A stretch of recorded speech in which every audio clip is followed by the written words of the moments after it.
Good morning. This is Sen 7 World News in 7 minutes. I'm Stephen Devincenzi. Today is Wednesday, the 22nd of July, 2026.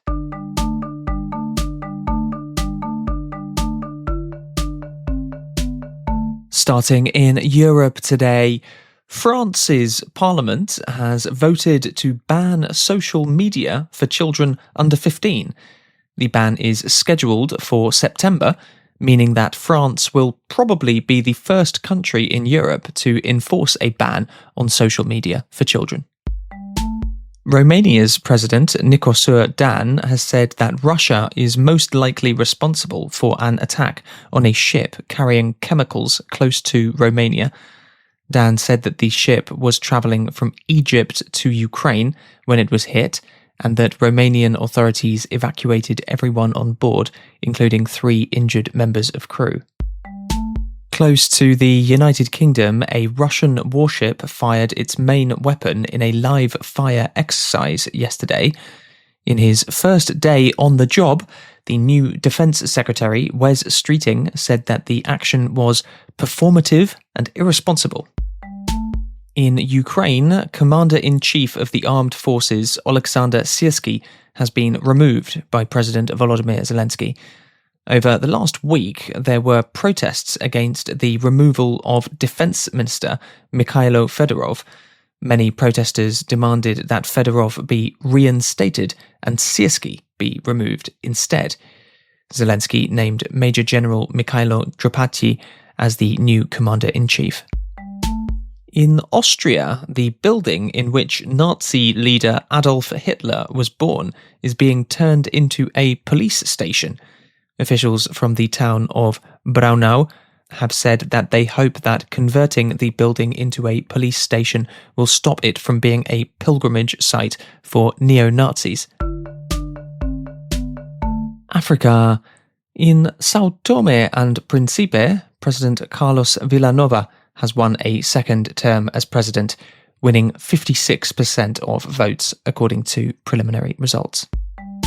The number and percentage of people in the world who are hungry has fallen for the third year in a row, according to data recently released about 2025. In 2025, 7.8% of the world were affected by hunger, lower than the 8.1% recorded in 2024, according to a report from 5 United Nations agencies. However, the report also highlights that 1 in 3 people in the world cannot afford a healthy diet, and that rises to 2 out of 3 people in Africa. Americas. The United States has imposed 50% tariffs on a wide range of imports from Canada, including cement, dairy products, wine, and sports equipment. The US government has said that this is in retaliation for the unfair treatment of US products entering Canada. The United States has sent a humanitarian flight to Cuba, which is part of a new $100 million assistance package. Secretary of State Marco Rubio, whose parents were Cuban, has said that the humanitarian aid is aimed to help the people of Cuba without helping the government. The US is maintaining a blockade of oil reaching Cuba.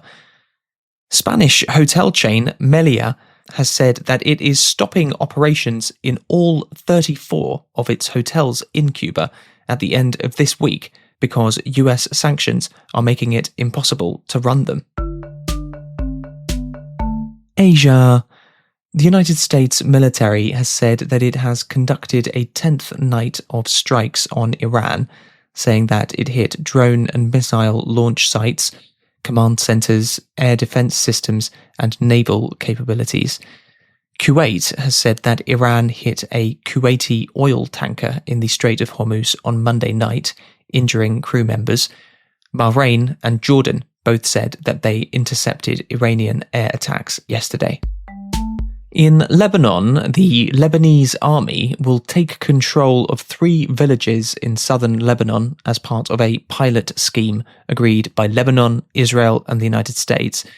As part of the agreement, Israel will remove its army from those areas, and Lebanon will be in charge of making sure that Hezbollah does not return there. Israel is occupying an area of approximately 600 square kilometers along all of its border with Lebanon. Yesterday, Lebanon's President, Joseph Aoun, met President Donald Trump in the White House. Aoun said that the final plan is to end hostility between Lebanon and Israel forever. Now, really, I would like to thank President Trump, really, and his team for the historic visit and for the historic achievement that we did together by signing the framework with the ultimate objective of ending the state of hostility between Lebanon and Israel forever. In India, at least 25 people have died in floods and landslides across the north and northeast. There has been extreme rain recently, and more is predicted over the next few days. Afghanistan has also reported deaths from floods. In Cambodia, officials yesterday burned illegal drugs that they say were worth $500 million.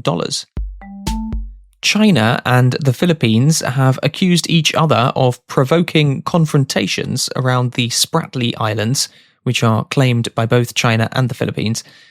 Videos show the Chinese Coast Guard and Filipino sailors hitting each other with rowing oars and sticks. The confrontation appears to have happened at the Second Thomas Shoal, which is administered by the Philippines, who have deliberately grounded a military ship there since 1999.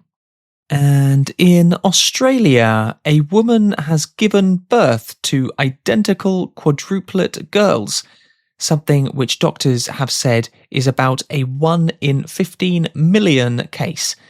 The 4 girls have been named Emily, Harriet, Catherine, and Alexa, after Dr. Alexa Bendel, who cared for the mother. If you enjoy this podcast, you should join the free weekly newsletter that I write every Friday. It contains a short summary of the week's news, some quick English exercises and answers, a statistic, a quote, and a little opinion piece from me. Just go to send7.org and click newsletter. Tomorrow you will be with Juliet Martin. Have a great day.